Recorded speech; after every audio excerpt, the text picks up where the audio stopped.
Morning. We're going to start reading chapter 16 on page 176. This is called The Haircut. You can read along with me. It had been almost a year since Bruno had come home to find Maria packing his things, and his memories of life in Berlin had almost all faded away. When he thought back, he could remember that Carl and Martin were two of his three best friends for life, but try as he might, he couldn't remember who the other one was. And then something happened that meant for 2 days he could leave Outwith and return to his old house. Grandmother died, and the family had to go home for the funeral. While he was there, Bruno realized he wasn't quite as small as he had been when he left because he could see over things that he couldn't see over before. And when they stayed in their old house, he couldn't look through the window on the top floor and see across Berlin without having, or he could see through the window on the top floor and see across Berlin without having to stand on tiptoes. Bruno hadn't seen his grandmother since leaving Berlin, but he had thought about her every day. The things he remembered most about her were the productions that she and he and Gretel had performed at Christmas and birthdays, and how she always had the perfect costume to suit whatever role he played.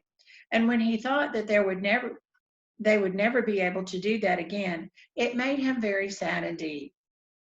The 2 days they spent in Berlin were also very sad ones. There was the funeral, and Bruno and Gretel and father and mother and grandfather sat in the front row. Father wearing his most impressive uniform, the starched and pressed one with the decorations. Father was particularly sad, Mother told Bruno, because he had fought with grandmother and they hadn't made up before she died. There were a lot of wreaths delivered to the church, and Father was proud of the fact that one of them had been sent by the Fury. But when Mother heard, she said that grandmother would turn in her grave if she knew it was there. Bruno felt almost glad when they returned to Outwith. The house there had become his home now, and he'd stopped worrying about the fact that it only had 3 floors rather than 5, and it didn't bother him so much that the soldiers came and went as if they owned the place. It slowly dawned on him that things weren't too bad here after all, especially since he'd met Shmuel. He knew that there were many things he should be happy about, like the fact that father and mother seemed cheerful all the time now, and mother didn't have to take as many of her afternoon naps or medicinal sherries. And Gretel was going through a phase, mother's words, and tended to keep out of his way. There was also the fact that Lieutenant Kotler had been transferred away from Outwith and wasn't around to make Bruno feel angry and upset all the time. His departure had come about very suddenly, and there'd been a lot of shouting between father and mother about it late at night, but he was gone, that was for sure, and he wasn't coming back. Gretel was inconsolable. That was something else to be happy about. No one called him little man anymore. But the best thing was that he had a friend called Shmuel. He enjoyed walking along the fence every afternoon and was pleased to see that his friend seemed a lot happier these days, and his eyes didn't seem so sunken, although his body was still ridiculously skinny and his face unpleasantly gray. One day, while sitting opposite him at their usual place, Bruno remarked, "This is the strangest friendship I've ever had." "Why?" asked Shmuel.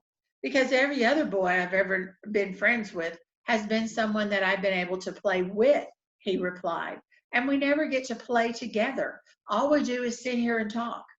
"I like sitting here and talking," said Shmuel.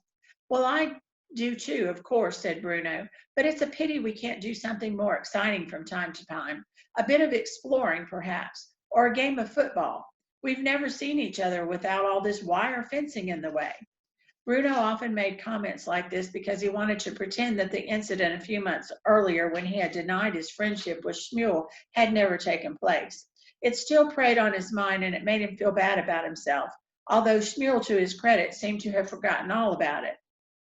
"Maybe someday we will," said Shmuel, "if they ever let us out."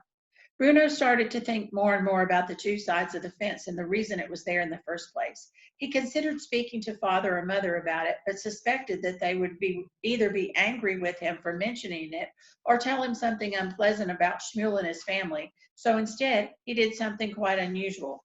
He decided to talk to the hopeless case. Gretel's room had changed quite considerably since the last time he'd been in there. For one thing, there wasn't a single doll in sight. One afternoon, a month or so earlier, around the time that Lieutenant Kotler had left Outwith, Gretel decided that she didn't like dolls anymore and had put them all into 4 large bags and thrown them away. In their place, she had hung up maps of Europe that Father had given her, and every day she put little pins into them and moved the pins around constantly after consulting the daily newspaper. Bruno thought she might be going mad, but still she didn't tease him or bully him as much as she used to, so he thought there could be no harm in talking to her. "Hello," he said, knocking politely on her door because he knew how angry she always got if he just went in. "What do you want?" asked Gretel, who was sitting at their dressing table experimenting with her hair. "Nothing," said Bruno. "Then go away." Bruno nodded, but came inside anyway and sat down on the side of the bed. Gretel watched him from out of the side of her eyes, but didn't say anything. "Gretel," he said finally, "can I ask you something?" "If you make it quick," she said. "Everything here at Outwith," he began, but she interrupted him immediately. "It's not called Outwith, Bruno," she said angrily, as if it was the worst mistake anyone could have ever made in history of the world. "Why can't you pronounce it right?" "It is called Outwith," he protested. "It's not," she insisted, pronouncing the name of the camp correctly for him. Bruno frowned and shrugged his shoulders at the same time. "But that's what I said," he said. "No, it's not. Anyway, I'm not going to argue with you," said Gretel, losing her patience already, for she had very little of it to begin with. "What is it anyway? What do you want to know?" "I want to know about the fence," he said firmly, deciding that this was the most important thing to begin with. "I want to know why it's there." Gretel turned around in her chair and looked at him curiously. "You mean you don't know?" she asked. "No," said Bruno. "I don't understand why we're not allowed on the other side of it. What's so wrong with us that we can't go over there and play?" Gretel stared at him and then suddenly started laughing, only stopping when she saw that Bruno was being perfectly serious. "Bruno," she said in a childish voice, as if it was the most obvious thing in the world, "the fence isn't there to stop us from going over there. It's to stop them from coming over here." Bruno considered this, but it didn't make things any clearer. "But why?" he asked. "Because they have to be kept together," explained Gretel. "With their families, you mean?" "Well, yes, with their families, but with their own kind, too." "What do you mean, their own kind?" Gretel sighed and shook her head. "With the other Jews, Bruno. Don't you know that? That's why they have to be kept together. They can't mix with us." "Jews," said Bruno, testing the word out. He quite liked the way it sounded. "Jews," he repeated. "All the people over that side of the fence are Jews." "Yes, that's right," said Gretel. "Are we Jews?" Gretel opened her mouth wide as if she had been slapped in the face. "No, Bruno," she said. "No, we most certainly are not. And you shouldn't even say something like that." "But why not? What are we then?" "We're," began Gretel, but then she had to stop and think about it. "We're," she repeated, but wasn't quite sure what the answer to this question really was. "Well, we're not Jews," she said finally. "I know we're not," said Bruno in frustration. "I'm asking you, if we're not Jews, what are we instead?" "We're the opposite," said Gretel, answering quickly and sounding a lot more satisfied with the answer. "Yes, that's it. We're the opposite." "All right," said Bruno, pleased that he had it settled in his head at last. "And the opposite live on this side of the fence, and the Jews live on that side." "That's right, Bruno." "Don't the Jews like the opposite, then?" "No, it's us who don't like them, stupid." Bruno frowned.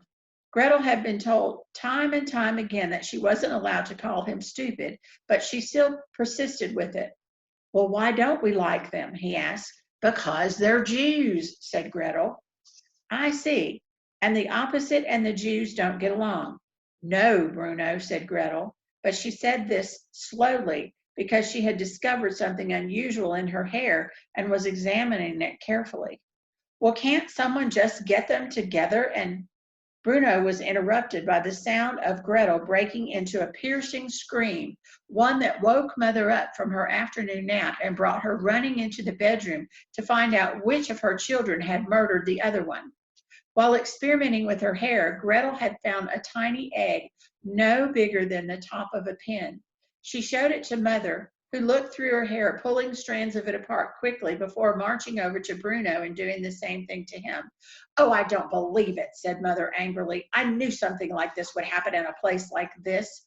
It turned out that both Gretel and Bruno had lice in their hair, and Gretel had to be treated with a special shampoo that smelled horrible, and afterwards she sat in her room for hours on end crying her eyes out.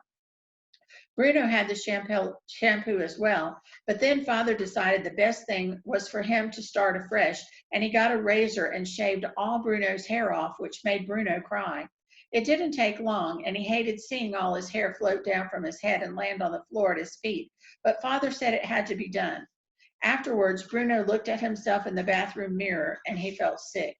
His entire head looked misshapen now, and he was bald, and his eyes looked too big for his face. He was almost scared of his own reflection. "Don't worry," Father reassured him. "It'll grow back. It'll only take a few weeks." "It's the filth around here that did it," said Mother. "If some people could only see the effect this place is having on us all." When he saw himself in the mirror, Bruno couldn't help but think how much like Shmuel he looked now, and he wondered whether all the people on that side of the fence had lice as well, and that's why all their heads were shaved too. And then he saw his friend the next day. Shmuel started to laugh at Bruno's appearance, which didn't do a lot for his dwindling self-confidence. "I look just like you now," said Bruno sadly, as if this was a terrible thing to admit. "Only fatter," admitted Shmuel. And this is chapter 17, called Mother Gets Her Own Way. Well, let's see. I think that's actually all I'm supposed to read for today. Let's look. Yeah, 176 to 185. So if you want to read the rest of it, you'll have to either read it on your own or look at the next video. I'll be back tomorrow.